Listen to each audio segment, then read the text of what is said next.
Morning, sir.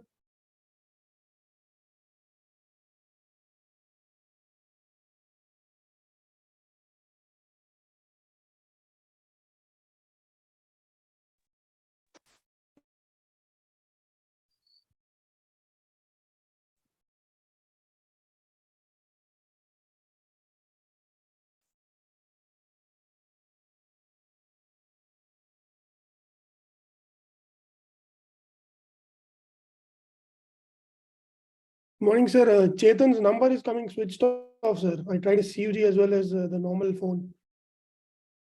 Not able to reach him since past 15 minutes.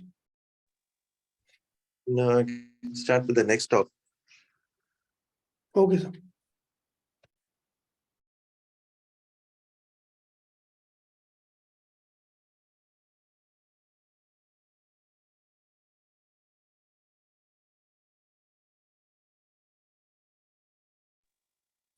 So Amar, it's your talk, right? So you can share, yeah. Good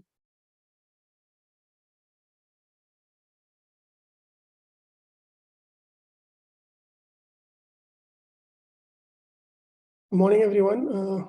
Is my screen visible, sir? Yeah. Okay. Good morning, everyone. My talk will be on the osteochondral autograft transfer system and the Mosaicplasty.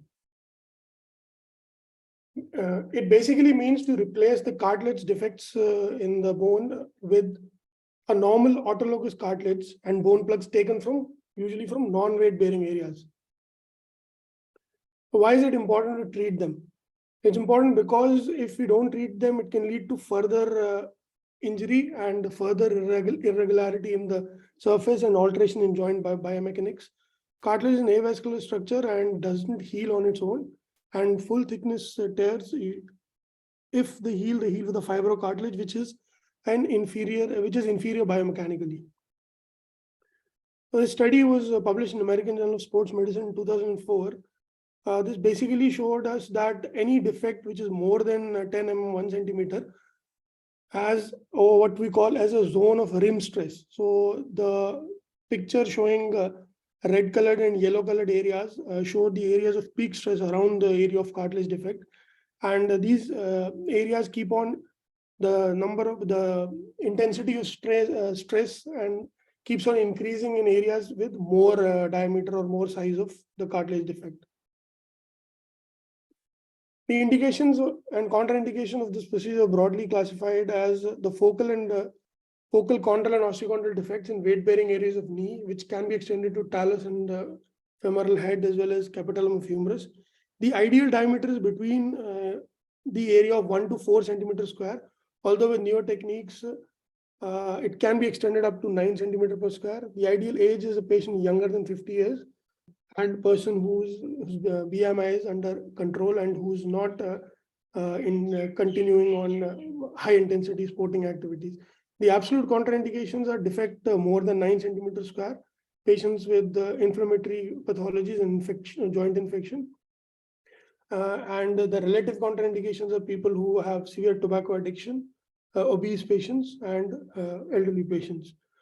One important point is that any associated injury like meniscal ligament injury should be treated simultaneously, and any malalignment of the knee more than 5 degrees should be corrected prior to doing a cartilage procedure. The classification systems were initially, Chetan was going to describe them, but I'll just briefly discuss the outer bridge classification, which is very important. Type 1 is just the softening of the cartilage. We can see it with the probe. Type 2 is the fraying of the cartilage, superficial cracks in the cartilage. Type 3 is a partial cartilage defect, and type 4 is a full thickness defect where bone is exposed. So OATS and Mosaicplasty is reserved for type 3 and 4 defects, usually for type 4 defects. When a patient comes to us, the first thing is detailed pre-op evaluation. As already discussed, BMI, associated medical conditions, history of smoking and steroid intake is important.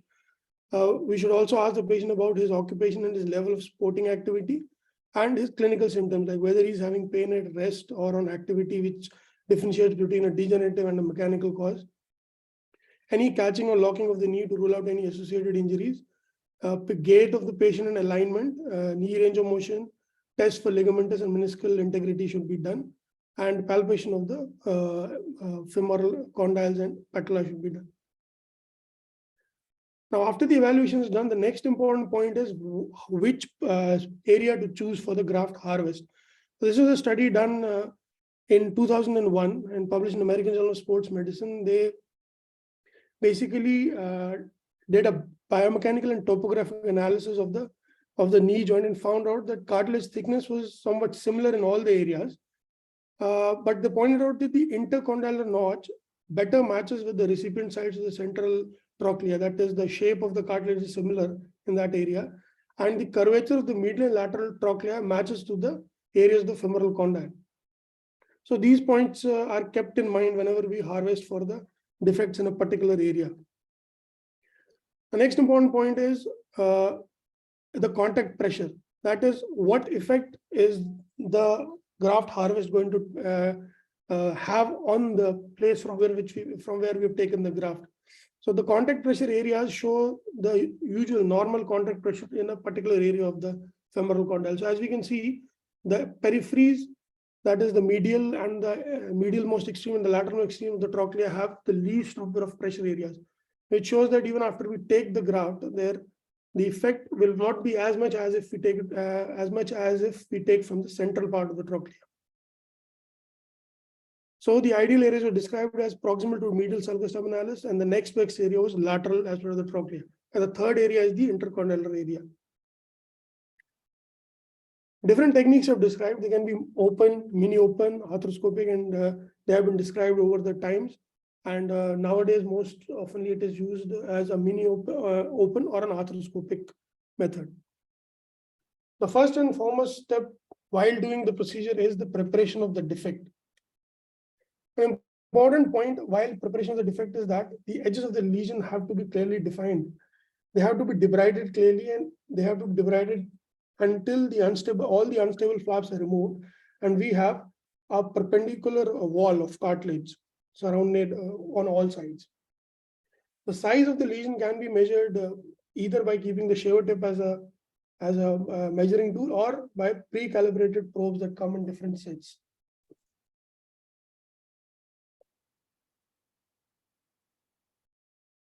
Another important point is the use of spinal needle. So once we locate a harvest site, that we have to take this side as a donor site, we initially use a spinal needle, basically to assess the perpendicularity of the point of insertion, because it's very important to be perpendicular while harvesting or implanting the graft. Knee is flexed to more than 120 degrees when a graft is harvested. So as already discussed, the points marked in blue are the ideal areas of harvest, whereas the usual areas of graft implantation and the recipient sites are the areas marked with the dashed arrows. So graft harvesting is done by specific instrumentation. OATS and Mosaicplasty have different sets. OATS is a system defined, patented by Arthrex, whereas Smith and Nephew has a patent of the Mosaicplasty set, which was initially described by Dr. Hangadi.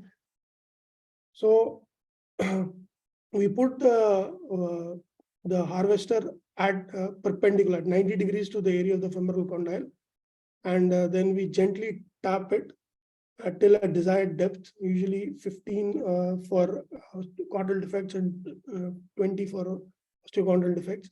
And then the difference between OATS and Mosaicplasty comes when we remove the graft. So in case of OATS, it is a clockwise and counterclockwise rotation of the harvester, whereas in case of Mosaicplasty, it is a gentle toggle of the instrument, and then the graft is taken out.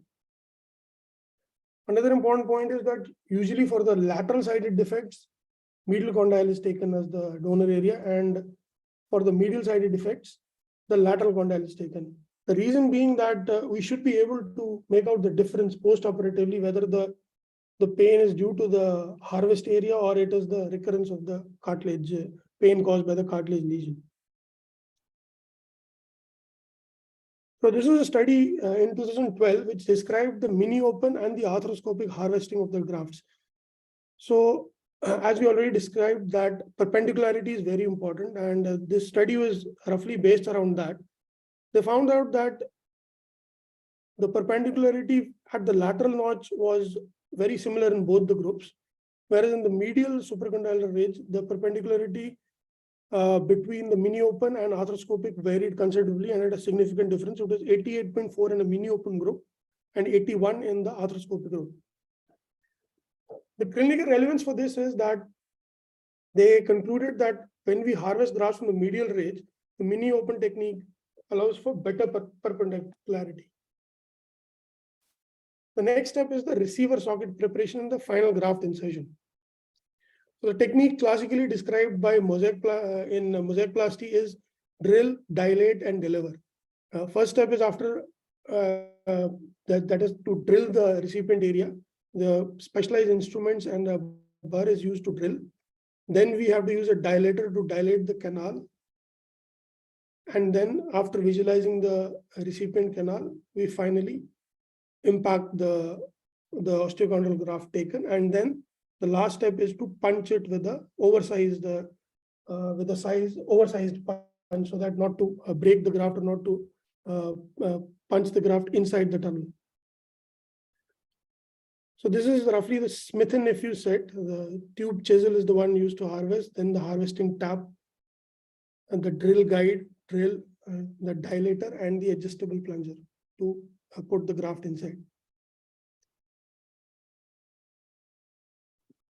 In the OATS group, they also use similar instruments, but they usually have a larger diameter, as OATS is generally used for single or a large single defect, or when we have to use 2 to 3 grafts.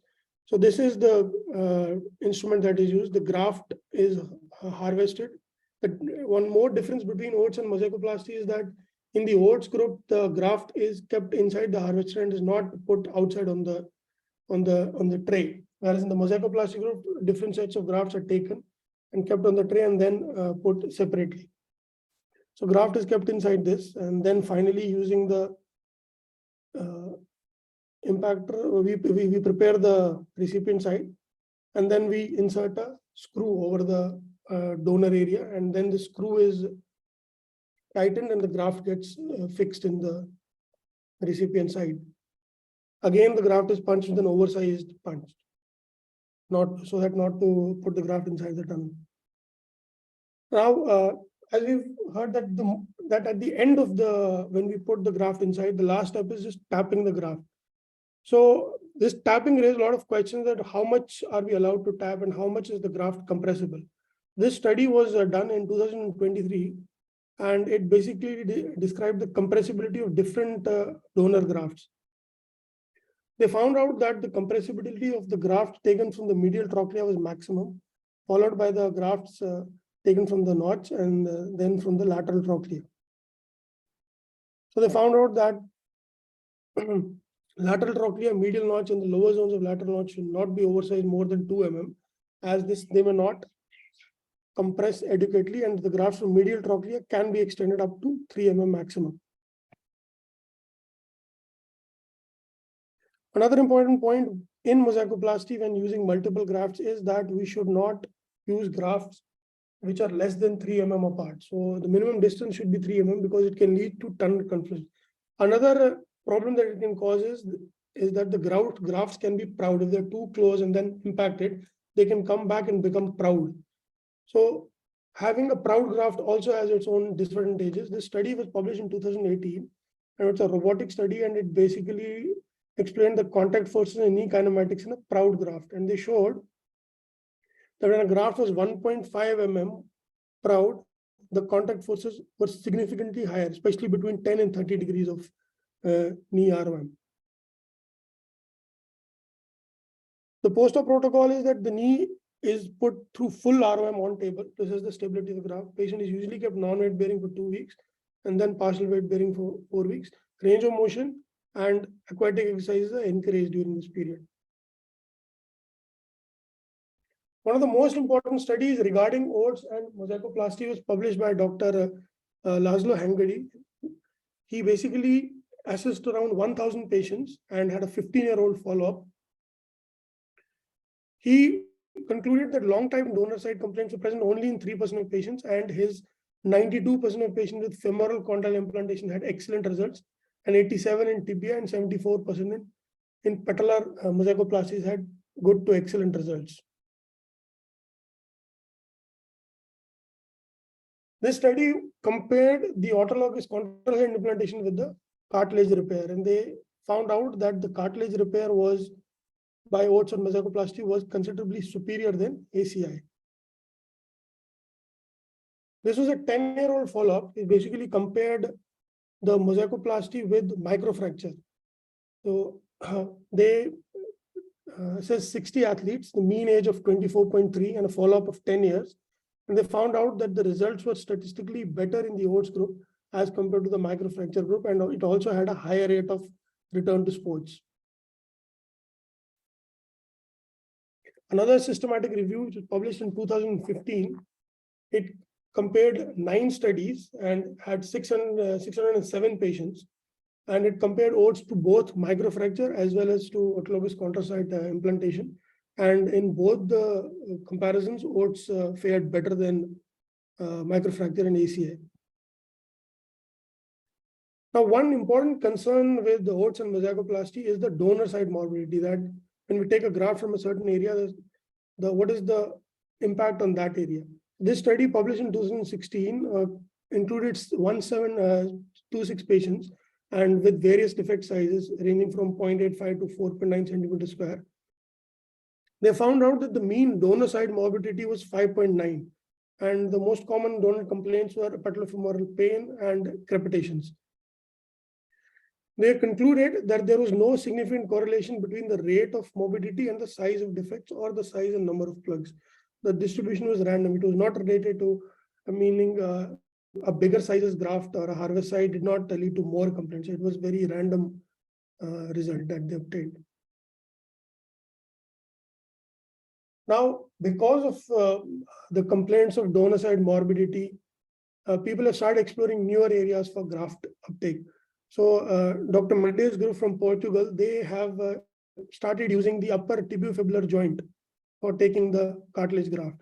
So this is the study they published in 2012. They included 31 patients with grade 4 cartilage lesions, and the mean age of surgery was 30. Mean follow-up was 110 months. The area of the lesion was 3.2. They showed that the VAS score significantly improved and the LISM score also improved. And they also concluded that there was no significant compromise to the donor side. So, and this is their paper, which is published in Arthroscopy Journal, describing the same technique. So they used the upper tibiofibular joint, and they called it as the Porto-gut technique. So the incision is given just medial to the promoter of the fibula, then dissected. The common pyramidal nerve is protected, and these are the final grafts that they take. They basically use oscillating saws to cut the 1.5 to 1.5 sized grafts from the upper tibia and the fibular articular area. One important point that they make out is that the CPN should be taken out, and care should be taken not to enter the proximal tibial plateau. It can cause a fracture of the tibial plateau. So this is one thing that they mentioned repeatedly in all their papers. So this is after the graft harvest from the tibial plugs. Another important modification is called as the mega-OATS. It has come back way back in 2008. It was used for a bigger, larger size defect, sized around 9 centimeters square. They basically used the posterior femoral condyle. So in this case series, initially they used a simple technique using a chisel and a hammer to harvest the posterior condyle graft. It was an open technique, but later they started using specialized equipment. Unfortunately, they haven't given the picture of that equipment in this paper, and they've only given this picture in the harvest. So they've given this picture as the final outcome of the graft implantation.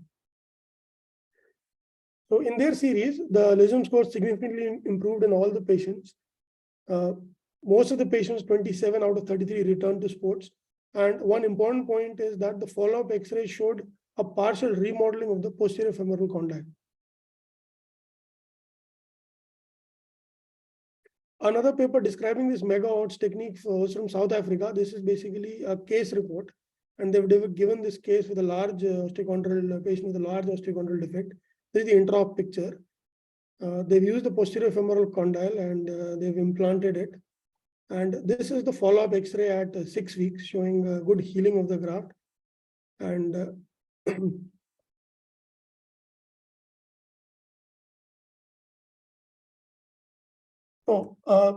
in 2016, a paper came which ventured away from the traditional cylindrical grafts, and they described a new honeycomb pattern.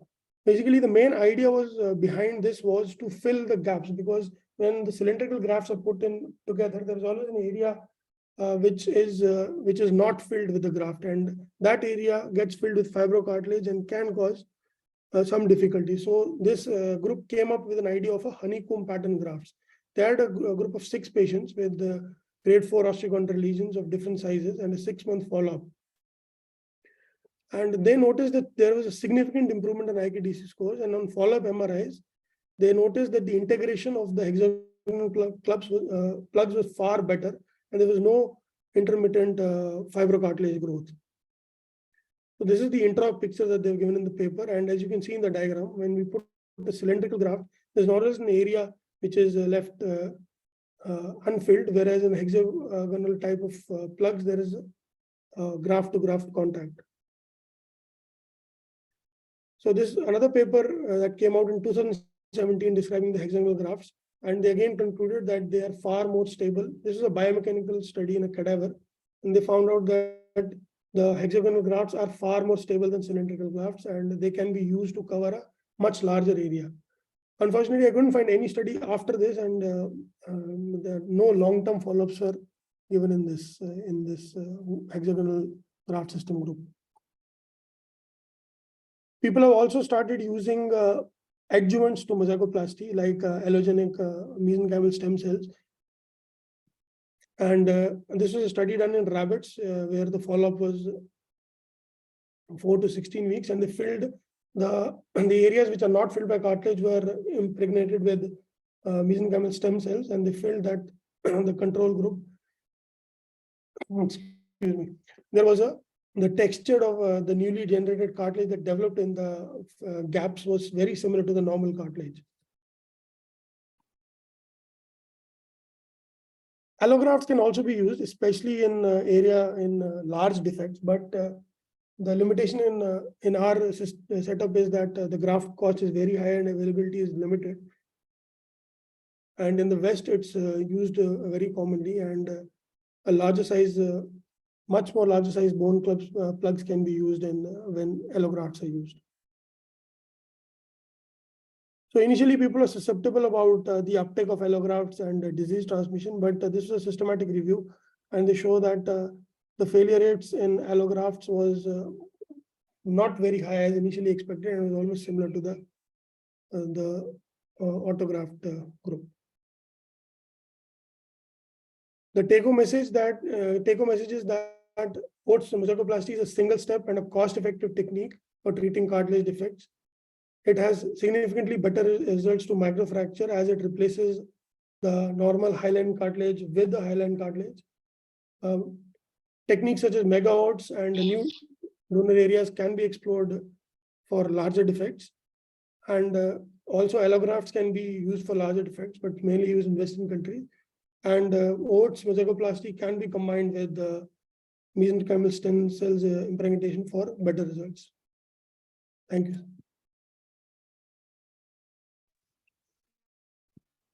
It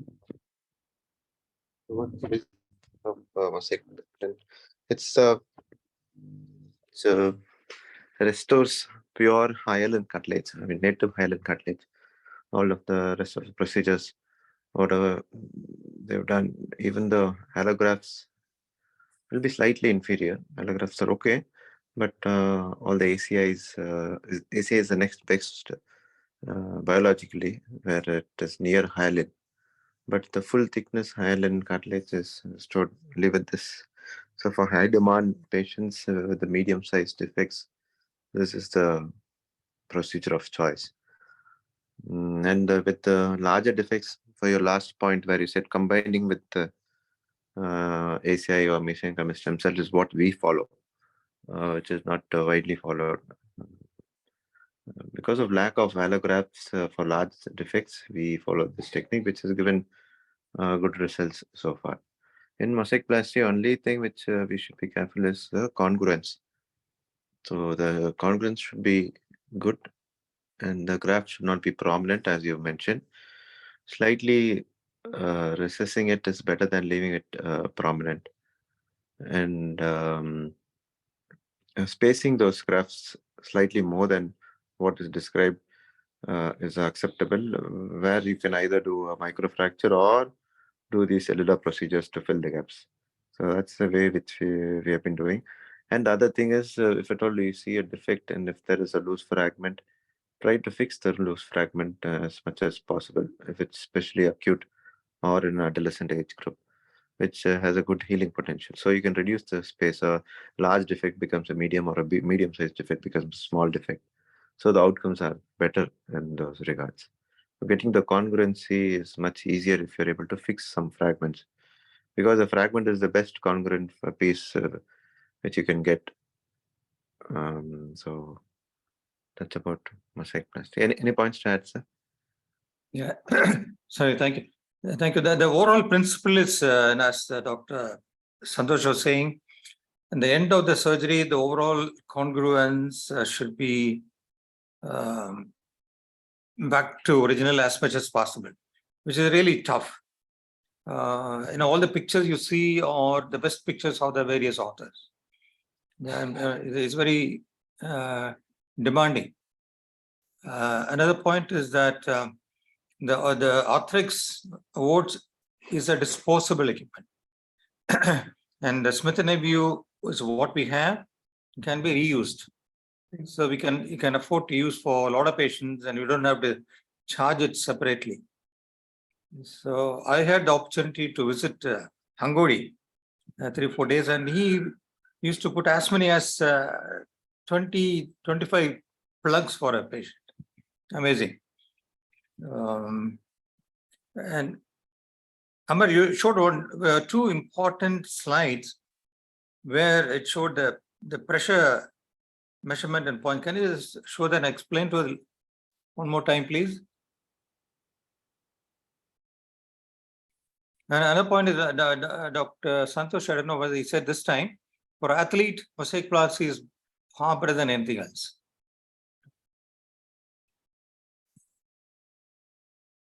This one, sir? Yeah, and the one before also.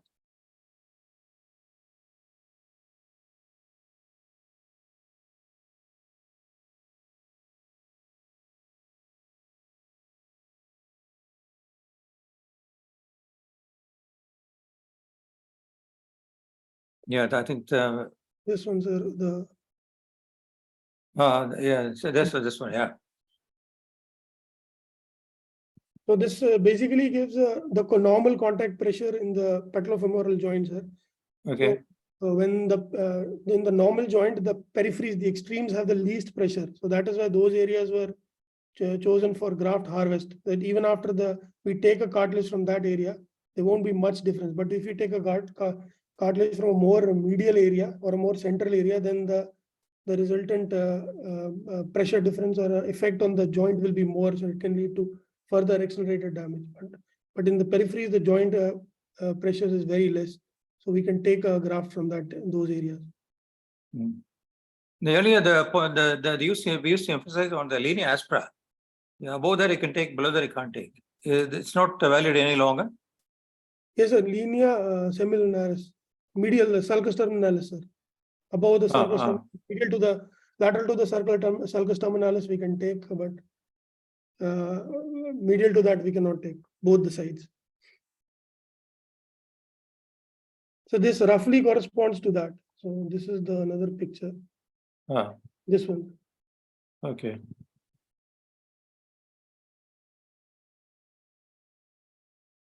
This one. So that's is the sulcus terminalis. So on the peripheries of sulcus terminalis we can take, but in between we cannot take. Right. Okay. Thank you.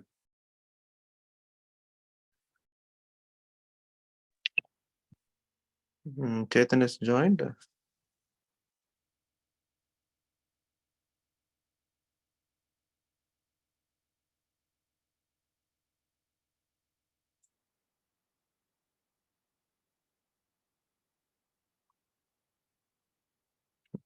Amar, Chetan has joined. If not, we'll have the physio talk then.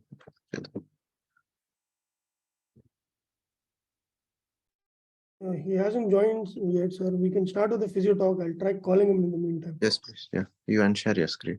Oh.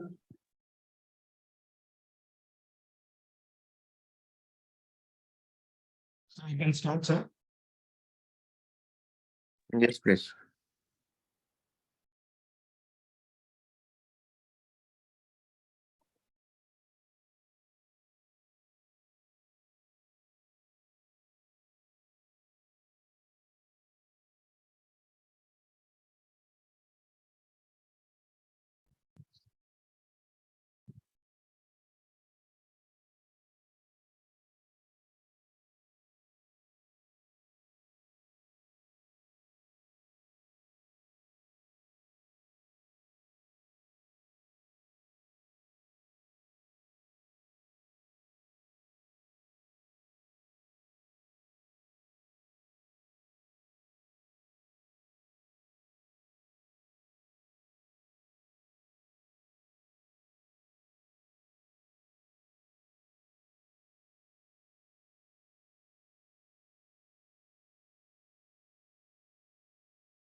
So is my screen visible? Yeah, but it's your not your presentation. It's the files which are seen.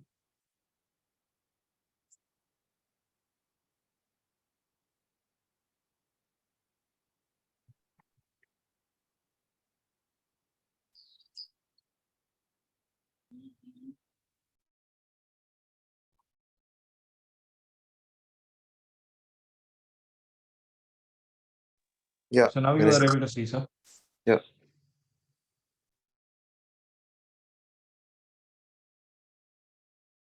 Good morning, everyone. Today my talk is on the AKPS management, focusing on the aquatic exercises. So in the previous week, we had the talk on the AKPS. So just a quick few points on this. So the pain component from the hemostasis theory, which was discussed. So again, to emphasize that the zone of envelope of function is based on the progressive load that has to be on the structure, which is going to help us in bringing out the physiological changes, which will improve the strength of the quadriceps over a period of time. And in the biomechanical component, where the load which is suddenly increased or it goes over the zone of envelope is when the pain is triggered. And these are commonly seen with activities of running and jumping where the load is higher. So the functional activity for the cause of pain and for the management of an exercise program, we need to have the cumulative loads, the peak loads, and the rate of loading, which has to be taken into consideration when we plan the exercise program. So peak load will be not allowing the body to go to a complete load. So let's say quadriceps, if I find that he's able to do an open kinematic with 10 kg weights. So that could be the peak load. So we will try to do it at 7 kg or 8 kg. And then the rate of loading will be how many sets or repetitions that is going to be done. And the cumulative load will be on that particular day, how many quadriceps exercises, whether it's an open kinematic or closed kinematic exercises, and that into the week. So this planning has to be seen in such a way that it does not go into the pain zone, and we cannot stop the exercises that the quadriceps is not loading. So the importance of quadriceps is usually it is a established risk factor, and there is a weakness which can come. And what they say is in research that 6 to 12% of deficit is mostly not detectable in these kind of patients. And the foundation should be having a progressive quadriceps strengthening program, and 44 to 90% of that is a decrease in pain. Now, interestingly, the VMO strengthening evidence is inconclusive. Taping and bracing can enhance the result, and those are mostly only in the initial phase. There has been systemic review which says that taping helps only in the initial 12 weeks, where from the pain to function is possible. The quadriceps strengthening paradox is a difficult one, because in the pain phase, when the patient comes and we want to start the quadriceps exercises, sometimes the pain triggers, and then there is again a quadriceps inhibition that is happening. So the process of quadriceps strengthening, and rather than the strength gain alone, cannot be looked up as a progressive manner for the rehab. And the biomechanics of quadriceps strengthening, whether it is an OKC or CKC, the knee at the 20 degree is at the lowest when they are in contact. And if we look at the joint reaction forces happening, it is mostly at the 45 degree to 100 degree of the knee flexion, which is either in a squat or in a leg press equipment. So having this knowledge will help us in planning the exercise program. And we can also sometimes ask the patient to avoid the angle where there is a pain. So he will basically do the squats or the leg press at the angle where it is less than 45 degree. And this is the joint stress that is happening, which is again that 45 degree in closed kinematic and 20 degree at the open kinematic level. So the open kinematic exercises based on this can be within the initial, the 20 degree itself. And then we can go from 45 degree to down, so that the quadriceps is continuously loaded without going into the joint stress. And these are some of the ways we can modify the load by using the momentum arm. So you can see in a closed kinematic chain exercises, how much you can allow the knee to go forward or try to keep it upright so that the load goes less. And in an open kinematic, either with using a resistance band or a leg curl machine, we can adjust the height where the foot rest comes. So that can be moved up or down so that the momentum arm can be decreased. And there has been study on the hip strengthening component, and they say that yes, hip strengthening also helps in managing this pain.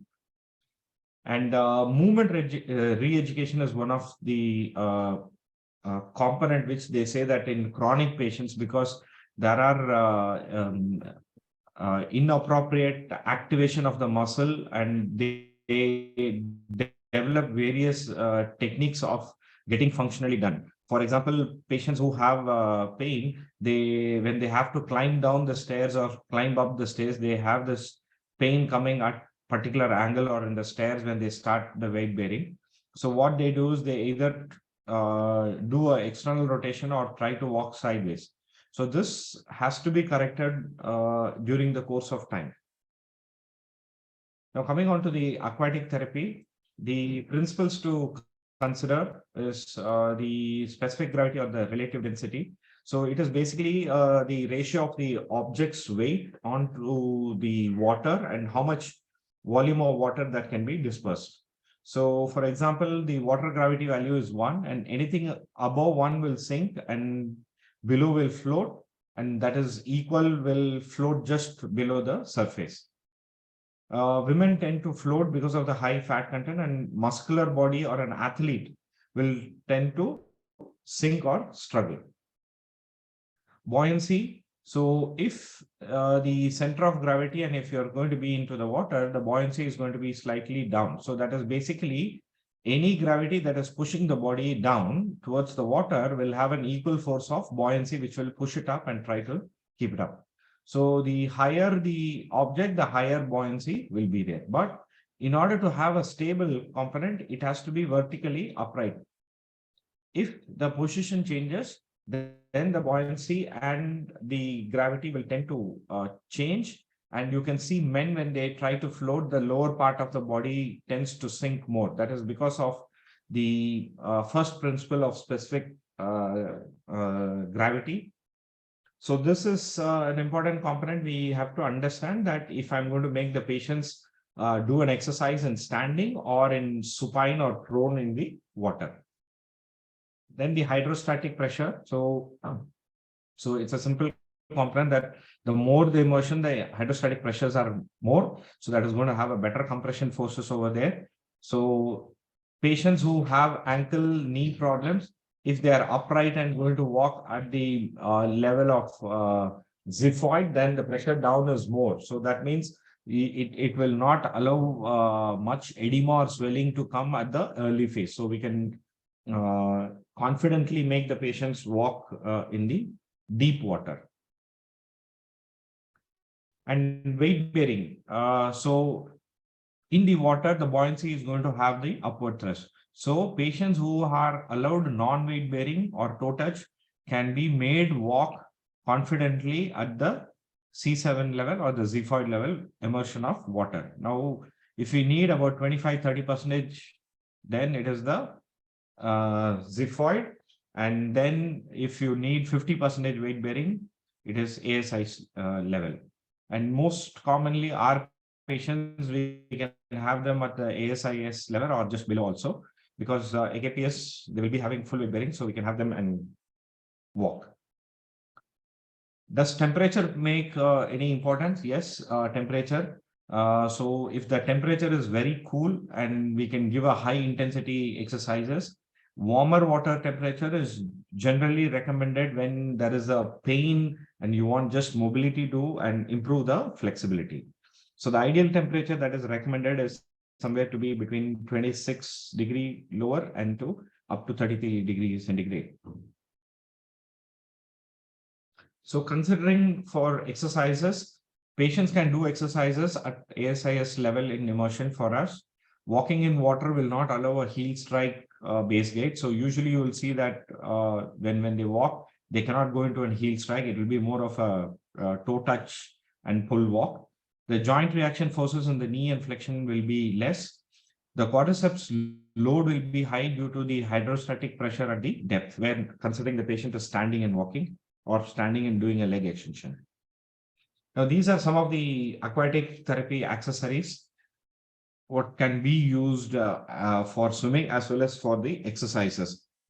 So this is a noodle which can be used as a resistive devices. These are hand gloves. This is the board. You have dumbbells over there, foam-based dumbbells, which adds resistance. And these are flippers and hand flippers, which can add as a resistance. So in the aquatic, we use the force of surface area as a resistance.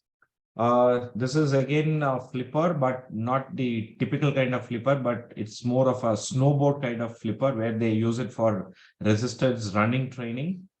This is the resistance band, which can be used. So this is something made where it is strapped around the shoulder and goes on. This adds strengthening to the quadriceps. This is again for the upper body. And equipments, you all know that there is a treadmill available, which can be used in an open pool or a closed chamber, as you can see on the right side. And we also have cycling options available for aquatic. So these are some of the specific exercises for the AKPS based patients, where stair climbing and climbing down is one of the key factors where they find it difficult, and there is also fear of the pain triggering. So in the aquatic, this can be trained specifically. And the right one is using the noodle as a closed kinematic exercises, apart from the squats, what they can do. So Ortho1, we had a tie-up earlier with LifeSpring Sports Complex, where they had a swimming pool, and we were running a physiotherapy center over there. So we have had few patients whom we had sent over there and worked on their aquatic-based rehab exercises. So these are simple activities we can ask the patient to walk when they have more pain, and this will have them control on the pain and walk. So these are now high knees. So you will see that since they are at the xiphoid level, there's only about 20-30% of the weight that is going on.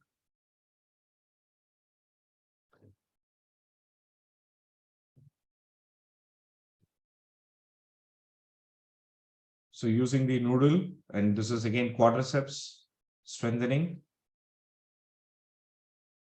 hip muscle strengthening. So the noodle acts as a resistance, and this is functionally training. So this will be more of a movement re-education, what we try to get onto the patient. This is one of our patient, but not with the AKPS, but he had a post-surgical. So where we had recommended him to go and do the aquatic therapy as part of his rehab. He's a sports person, Santos's patient. So some of the aquatic exercises, and we were able to, so this is more on the surface. So this will be more resistance rather than being on the deep. And this is his gait training, what he is trying to do. And later on, we can see how he is progressing it into running. So the take-home message, pain management, a challenge in choosing the appropriate exercise plan for patients with AKPS, and appropriate selection of exercise, which position we want to give. So it could be a sitting position or standing position or even a prone position. Then what kind of a load we are going to give, whether we are going to start with 1 kg, 2 kg, or with a band, which it's be a low load or high load, and the mode of resistance from the equipments to the other things. And range of motion, as earlier discussed, whether we will want to go into that 20 degree in the open kinematic and 45 degree to 100 degree in the closed kinematic exercises. Always check for muscle activation and then only follow for strength training. Quite a bit of time we will see that the VMO is inhibited and patient is not able to do that terminal extension because of pain or because of loss of muscle firing. Then water-based exercise predominantly at the early phase when the pain is too much, and just to improve, work on the pain, restore the mobility and start that initial strength phase. And for athletes, we can give them to maintain their fitness during this pain phase where they cannot do the land-based exercises. And once this is started with the basic strength, then you switch over to the land-based exercises, which is going to be more strength and functional based. Aquaphobia is one of the things you need to consider. We have had so many patients who were hesitant to get into the pool because of the fear of water.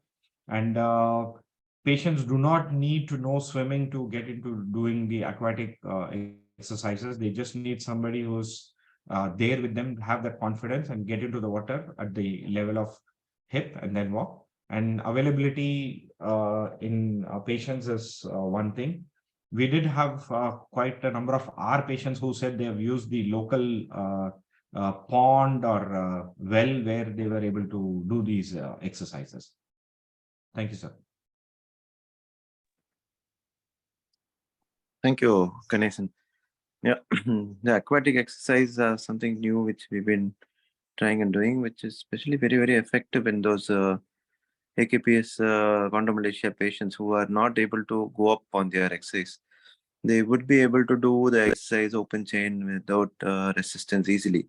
But moving from that to with resistance, or moving from open kinematic to closed kinematic, it won't be possible. When they try squats, they'll have pain. They'll have to come back to old exercise. Or the pain on stair climbing will remain. Those are the ideal patients who can go on to this. So this aquatic actually can bridge the gap of the load from an open to a closed kinematic, and very useful for especially those patients who are finding it difficult to move on from one phase to other. It has proven to be very, very effective. And then even for stiff knees, sometimes this seems to be effective. And the last point, which was very important, was we had a thought that accessibility was very difficult for these patients. But with those apartments with common swimming pools, it's becoming more accessible for patients, especially those outstation patients who are from Chennai and Bangalore. They have a wider access to swimming pools. But in Coimbatore or Tirupur, we might think they do not have access. But if you ask them, suddenly they'll say, they have a pool in their house. So do ask them. And the other thing is the thought they'll have the wells, which or ponds which they use in their farm. So they know swimming. They use them for recreation. So you can always ask them. Wells is we've had a few patients who in their own farm wells they've been doing this. So so do ask them. We might be surprised to know they do have access to swimming pools or water bodies which they do use for swimming. So, regarding the scientific side of it, it is definitely useful. The way is to implement them to add resistance. You can have your innovation and thought process to discuss with the patient and progress. Only thing is, you cannot see the progress while they do the exercise or demonstrate them, or we just guide them with supervision. We have to tell them, give them the instructions to be done there. That's the disadvantage of this. They have to do it in their place. So it is a very good addition to rehab. So your point, sir? No, Dr. Raghuvi Reddy in Hyderabad Yes. has got a. How do you think? How practical is it? Will it be possible in our setup and helpful? I did think of that, sir, but a lot of practical issues. Sometimes patients, do not prefer using such a common pool in a hospital because other patients are using them. Right. So that's one apprehension. He especially uses them for post-TCAR and those patients also. He has a wheelchair. Wheelchair-bound patients are being used. Initially, I thought it would be very useful to add it in the hospital, but practical usage-wise, I was not sure how many patients would prefer doing them in the hospital. Other aspect is the dressing and changing and apprehension towards that. So if at all we implement something, it must be a private session kind of a thing. It cannot be a group session. Logistics will be a concern. And keeping the pool clean, maintaining, it will be slightly difficult. But if you have enough patients, if appointments can be given, and it will be an additional asset to describe, but it should be. Raghuvi Reddy sir has a very small one. Probably only one patient can use it. It's about 8 into 6, I think, sir, and depth of 4 feet. It might be a Life Spring. Life Spring Life Spring is still available to us. I don't think so, sir. Ganesan? Sir, no, sir. We can use it just by paying a nominal fees, and we can use it, sir. Usually we tell our patients you can go there and pay a nominal fees like how they pay for a day and then use it off, sir.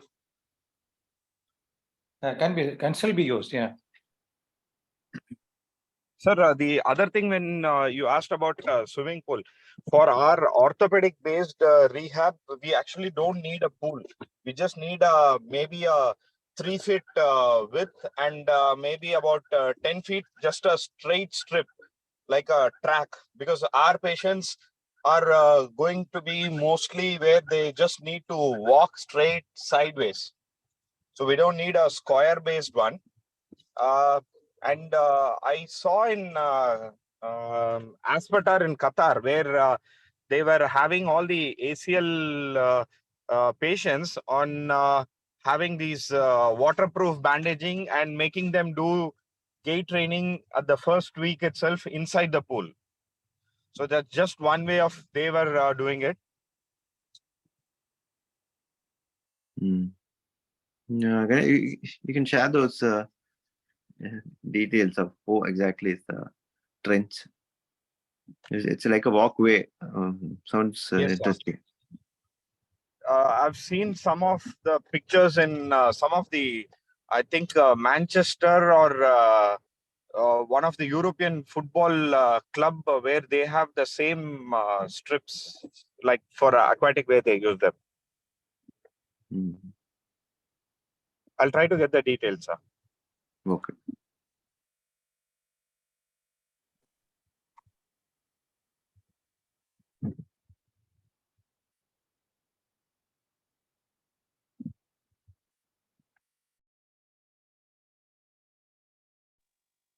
Any other doubts from fellows regarding this talk? Amar, Chetan is joined or Chetan is missing? His phone is not reachable, sir. Switched off. Both his phones.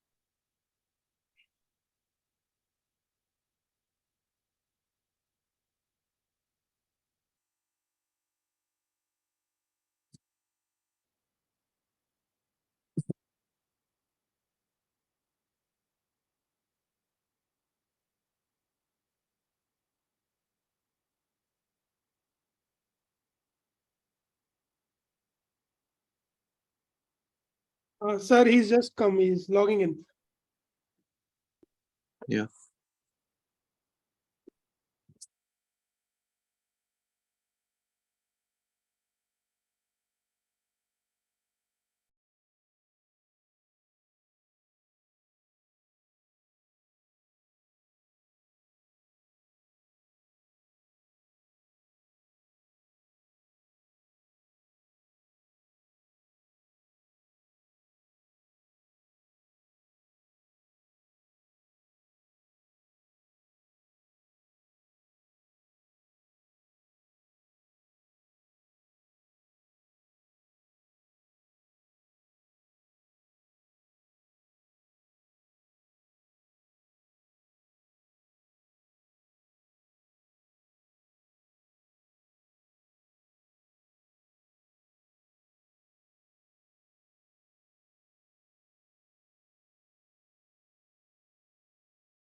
Good morning, sir.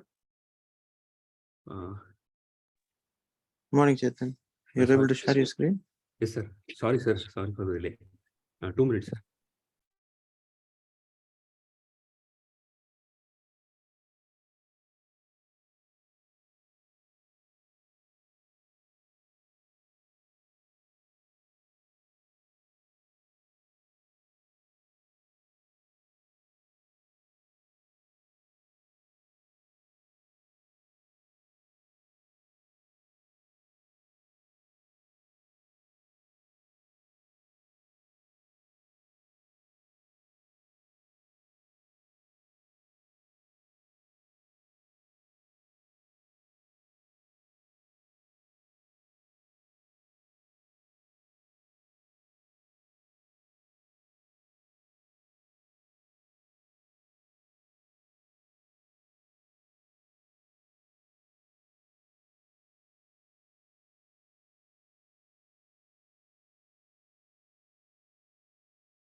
Sorry.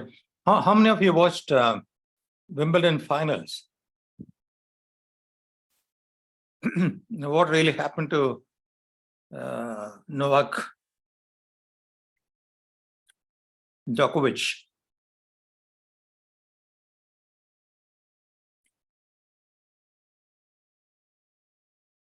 Was he just nervous, or was he did he really have any physical issues? Because he's 36 years old, been playing for the last couple of weeks. I didn't watch it, but they said he slipped more frequently. I mean, unlike regular Djokovic, he was slipping and falling frequently. Was it? Really exhausted, and not the usual game. You know, he is mentally focused to just winning, however, somewhere or other, and in the bargain, he lost a lot of shots.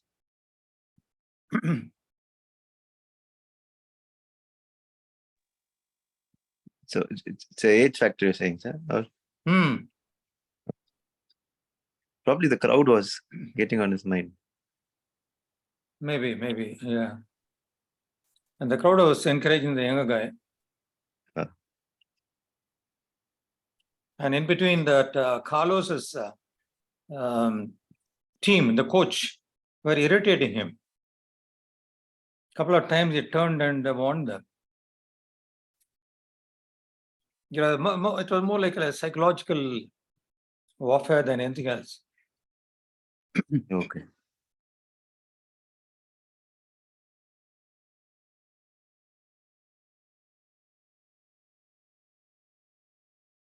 Fellows, it's good to know what's happening in the game, not necessarily Wimbledon, you know, should know what's happening. So should be able to communicate with the the players when they come for treatment or OP or whatever.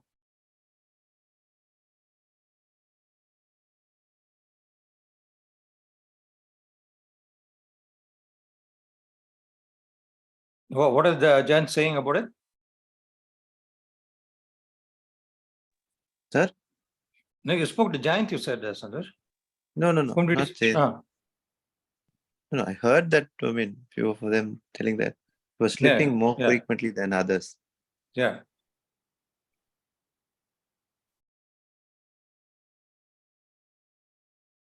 You're totally exhausted. You know, any opportunity was falling down.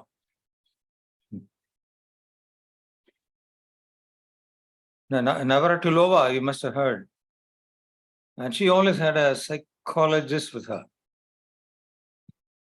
So she gave her a pep talk before the match, and I don't know whether it's not possible during the match, but I don't know whether Novak had a psychologist to help him. Usually, Novak is psychologically very, very strong, sir. He's very strong, very strong. Yeah. This time he wasn't. Gopal, are you there? No, sir. No, you're not there. Okay. Is Chetan ready? Sir. Wait.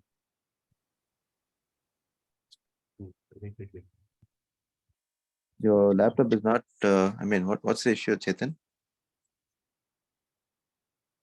No, the laptop only, sir. It is just hanging. Presentation and all is ready.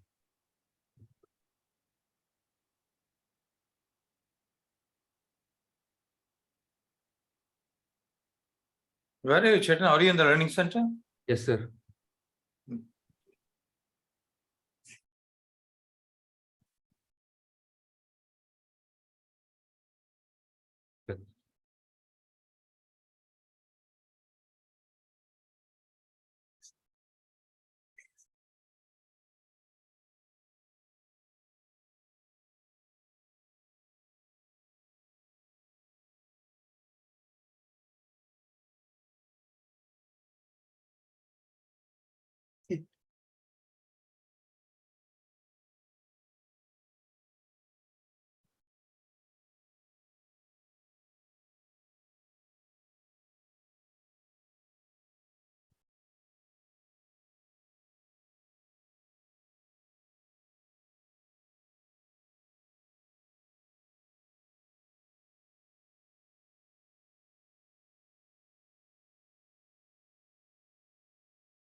Good morning, sir. I'll be talking about microdrilling and its adjuvants.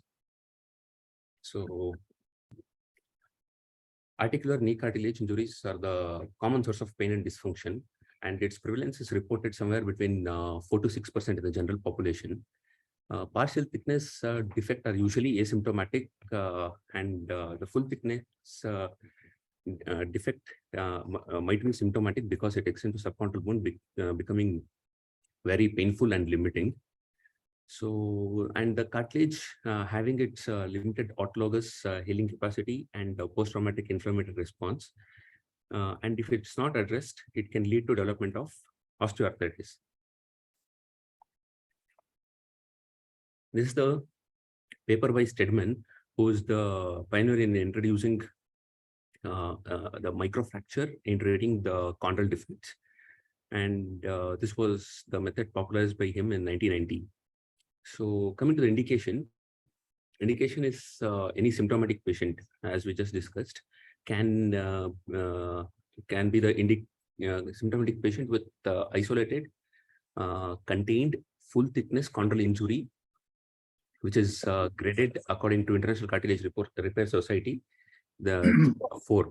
So according to ICRS classification system, 0 is normal cartilage, and 1 is either a soft indentation or superficial fissures. Type 2 is lesion extending at less than 50% of the cartilage depth. In type C, it is extending more than 50% or up to the level of calcified layer, extending to the calcified layer and not to the subchondral bone. The dark brown is a subchondral bone, or it can be superficial blisters also. Grade 4 is penetration through the subchondral bone. So indication is either this stage 3 or 4. And usually it is reserved for younger patient with smaller chondral injuries, that is around 2 to 4 square centimeters, which usually doesn't violate the subchondral bone. In athletes, this threshold is usually brought down to less than 2 centimeters because it is associated with poor outcomes with the treatment of larger defects. Contraindications, larger lesions more than 4 centimeters square, or presence of uncontained or bipolar lesions, diffuse degenerative cartilage disease. Contraindication being extensive injury to the subchondral bone, older age, or higher BMI more than 30, diffuse osteoarthritis, inflammatory arthritis, avascular necrosis, infection, or neoplasm, or in patients who do not comply with postoperative rehabilitation. So concomitant knee pathology also becomes more important before actually treating the cartilage lesions, like meniscal injury, ligamentous instability, lower extremity, malalignment. And this also takes significance in treating chondral defects because it can lead to up to 56% of failure rates in patients with previous cartilage injury.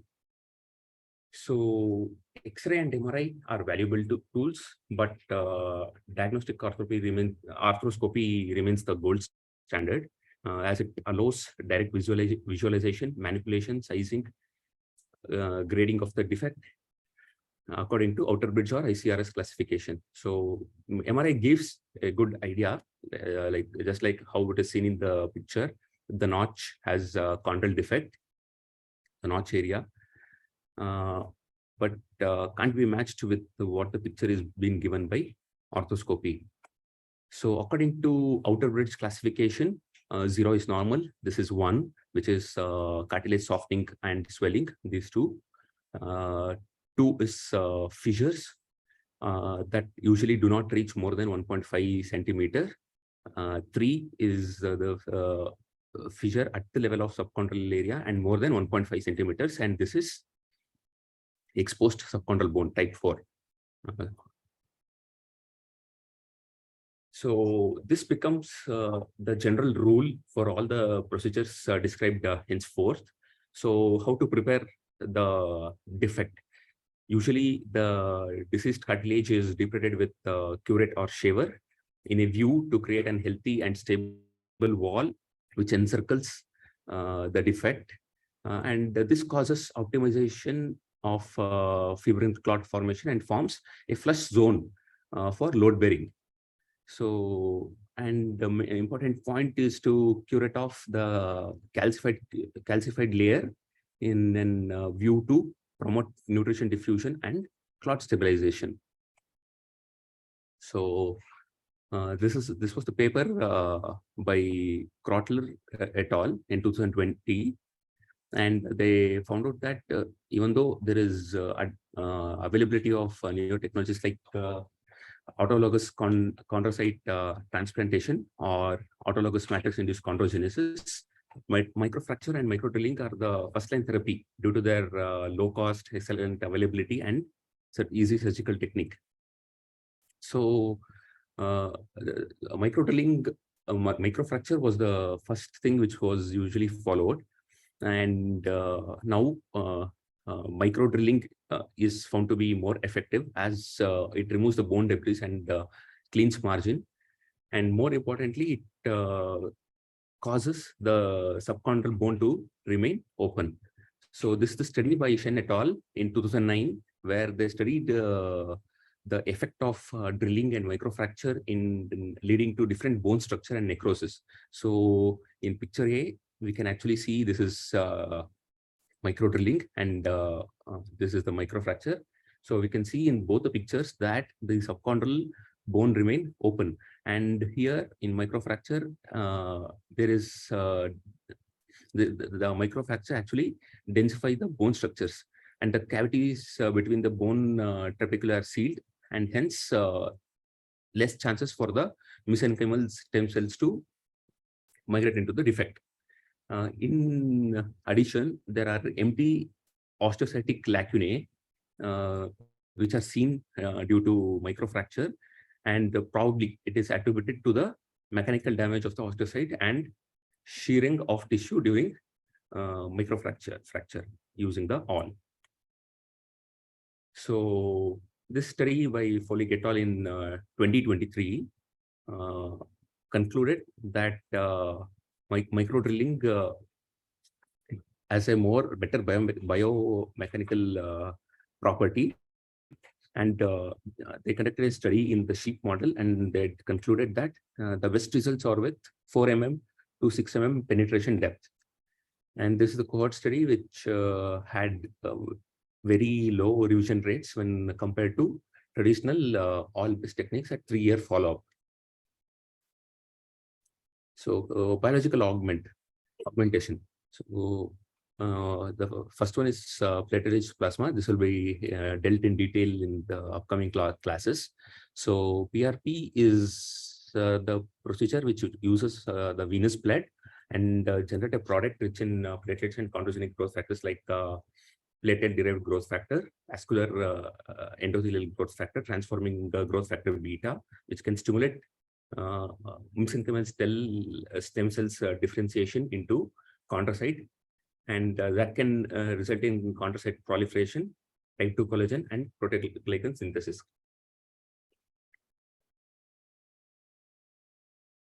This study by Kesar et al. In 2022 actually described the advent of microdrilling and its adjuvants over the past 25 years. So this is coming to bone marrow aspirate concentrate, or BMAC, is an concentrate of bone marrow aspirate, and it is a rich source of mesenchymal stromal cells, cytokines, or immunomodulatory growth factors such as interleukin-1 receptor agonist, interleukin-8, PDGF, TGF-beta, and most importantly BMP2 and 7, which help in proliferation of chondrocyte and hyaline cartilage regeneration. So scaffold-based repair augmentation. This is more ideal in patients with less than 2 centimeters, taking a single-stage cost-effective autologous procedure in which we actually have the risk of autologous donor site morbidity or unavailability of allograft or substantial resource burden, which is required in other reparative and restorative treatment options. So autologous matrix induced chondrogenesis is like the procedure is like we do diagnostic arthroscopy, identify cartilage defect, and the defect is prepared, just like how we discussed. And there is microfracture, and the defect is covered with type 1 or 3 collagen membrane, and it is stabilized using a glue or suture. So this is the study where they reported Patrick et al. In 2017, where they reported improved knee functional scores at short, medium, and long-term follow-up. There were 12 case series, 11 of them. There are 12 studies, 11 of them were case series, and there were no comparison of cohort of microfracture or other treatment options. And this study with RCT, they used 47 patients and were randomized. The mean defect size was 3.6 centimeter square, and 2 years, the defect filling was more complete in AMIC treated groups. So here we can see the modified Cincinnati score. At the one, we are actually concentrating on the green and blue lines. At 1 year, actually there was minute drop which actually improved. I mean, by the end of 2 and 5 years, the AMIC group had a better results. So they concluded that more than 60% of the patient had defect filling to up to 2/3, which was actually seen only in 25% of the microfracture group. So this is the MRI. So initially, before treatment, this was a control defect and was treated with AMIC. This is 2 and 5 years follow-up. Coming to injectable scaffolds. So this is very advantageous because it's highly conformable to the lesion size and depth because of the liquid state. So it is engineered to promote mesenchymal stem cells recruitment and differentiation. And importantly, it is biodegradable to allow robust healing and also remodeling of the tissue within the defect. So examples of this injectable scaffolds are Gelrin C. It is an acellular hydrogel injectable, composed of cross-linked polyethylene glycol diacrylate and fibrinogen. When it is spread in the lesion, it is converted into hydrogel to semi-solid using UV light, which is directly applied to the defect site for 90 seconds. It is currently under phase 3 FDA trial and is usually not available outside the US. Cellular-based repair augmentation. So this is a marrow augmentation repair technique with either native hyaline chondrocytes or extracellular matrix to promote natural hyaline cartilage regeneration. So allogenic cartilage, one of such a kind is de novo natural tissue by Zimmer, is a particulated juvenile articular cartilage extracted from the cadaveric femoral condyles of the donor aged 13 years and lesser. And it contains live cells within their extracellular matrix. In vitro analysis showed that the juvenile chondrocytes are 100% more effective than the adult counterparts. In vivo studies demonstrated that these advantages of having juvenile chondrocytes is that they do not stimulate the immune system in the recipient. It also comes with disadvantage being high cost and limited shelf life of approximately 40 days. And currently there are no prospective or RCT against the control group of microfracture or similar procedure. Biocartilage is one other thing by Arthrex. So it is a micronized scaffold comprised of dehydrated cartilage extracellular matrix containing type 2 collagen, proteoglycans, growth factors right from allogenic source. This is a study where they had corrected the cartilage defect with the microfracture along with biocartilage by Cole et al. In 2021. And that cohort investigation of 48 patients reported significant improvements in 90% of the patient at 2 years. Other is cartiform, that is cryopreserved cartilage having the shelf life of up to 2 years. It is full thickness articular cartilage replete with live chondrocytes on top of its layer. And Bennett et al. Did a study a 2-year follow-up using this CAR-T form, and concluded a statistically significant improvement in patient PROMs and no clinical failures at 2-year follow-up. Coming to autologous cartilage, it is nothing but harvesting a small portion of patient's own cartilage from non-weight bearing region, like the notch area or the lateral or from the lateral gutter, and then it is reapplied to the site of focal injury. Can be performed single stage or 2-stage procedure with culture-based expansions such as MSCI.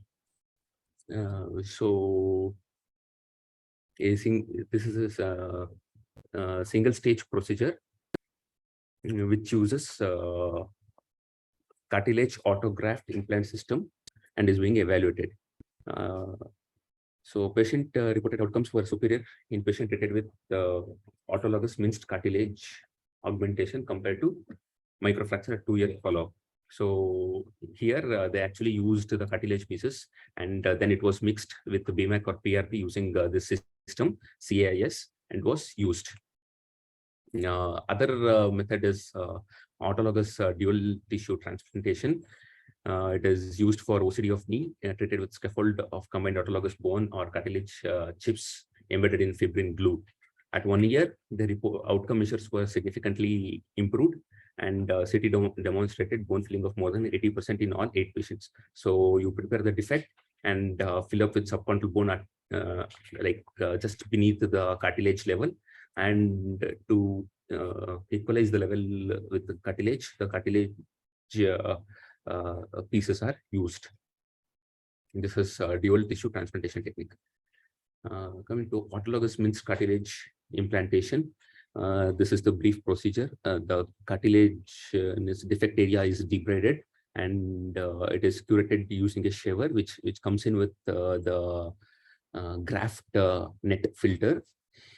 So anything which is the defect with the cartilage is shaven off, and it is collected in the filter, and it is mixed with BMAC or PRP and made into a paste form, and this is filled up into the defect, and this is after filling up the defect and stabilized with fibrin glue. So this is the thing. This is the MRI which was described, which was actually shown by the authors, and we can actually see the defect here in the notch area. And after using the technique, there is actually a refilling of the cartilage. Combined allogenic and autologous cartilage, it is AutoCart, and is a novel augmentation procedure that combines the recipients, the host's autologous cartilage with the biocartilage allogenic material, and mixing it with the biological re-editing agent into a single repair mixture. So we actually take the bone marrow, and this is the cartilage from the recipient, and this is biocartilage, and all these 3 are mixed, and it is inserted into the defect area. And Toro et al. Had a study with this mixed allogenic and autogenic cartilage mixtures, and had a good result. And as we discussed in the priorly, alignment also forms a role in plays a very important role in treating the cartilage defect. Here, a study by Saw et al. In 2015 shows that the potential benefit of surgical interventions like high tubule osteotomy, along with the usual therapy like microdrilling with its augmentation, can actually treat early onset severe osteoarthritis. So they found out that second look arthroscopy showed satisfactory healing of the regenerated cartilage, and histologic analysis showed significant amount of proteoglycan and type 3 collagen. And the regenerated articular cartilage was comparable with the native cartilage. So this is how they did it. So preoperatively, they found the deformity Here there was a small drift. They actually didn't go with microdrilling. They actually did arthroscopic abrasion arthroplasty, where they used PER and prepare the defect area. So this is before the treatment. The patient underwent H2O along with the cartilage regeneration procedure, and this is after 2 years of follow-up, and we can see the cartilage regrowth. So take-home message: marrow stimulation remains a viable treatment option for repair of smaller articular cartilage knee injuries. Refined subchondral drilling techniques and the advent of orthobiological augmentation offers to promise enhanced cartilage repair and improve long-term clinical outcomes. However, long-term evaluation is needed to determine the durability of these therapies. And lastly, novel use of osteotomies and deformity correction in combination with orthoscopic ablation arthroplasty and the augmentation therapy can considerably delay the need for total knee replacement. Thank you, sir.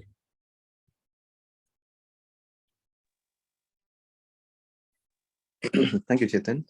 In total, yeah, a good presentation.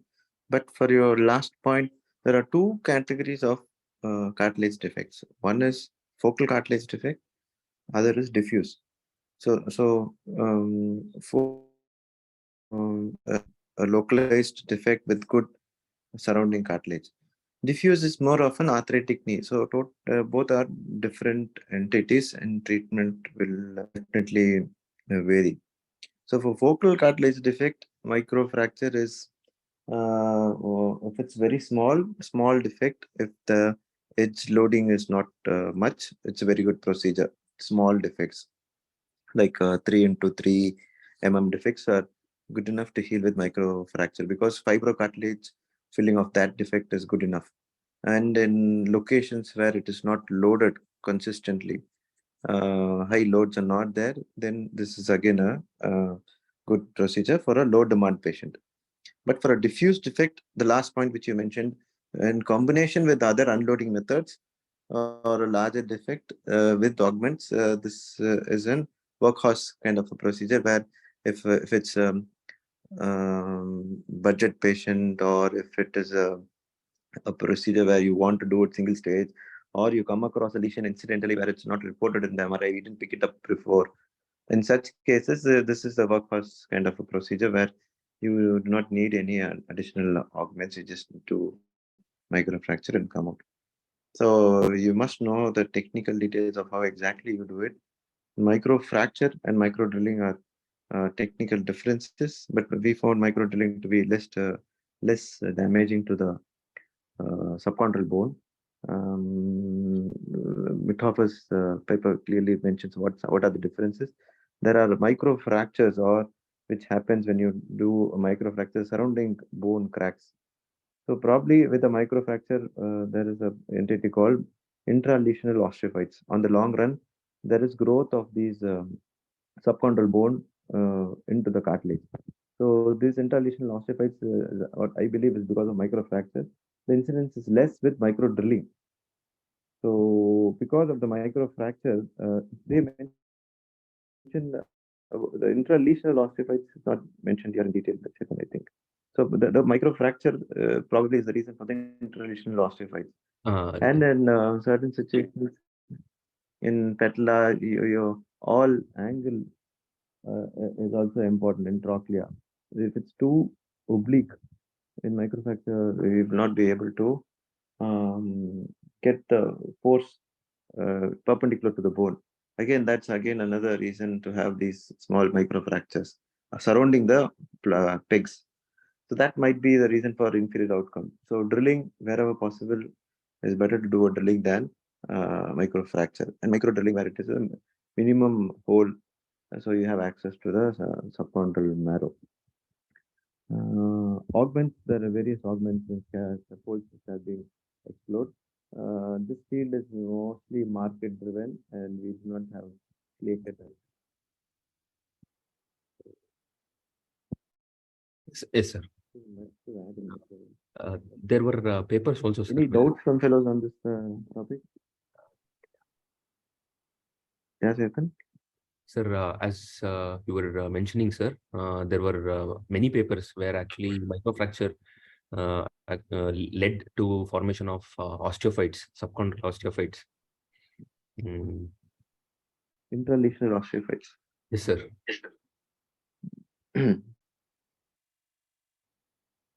Sir, your point. No, nothing. Carry on. Hold on. Thank you.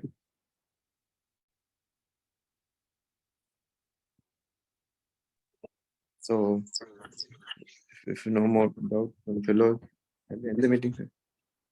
Yeah, please. Thank you. Thank you.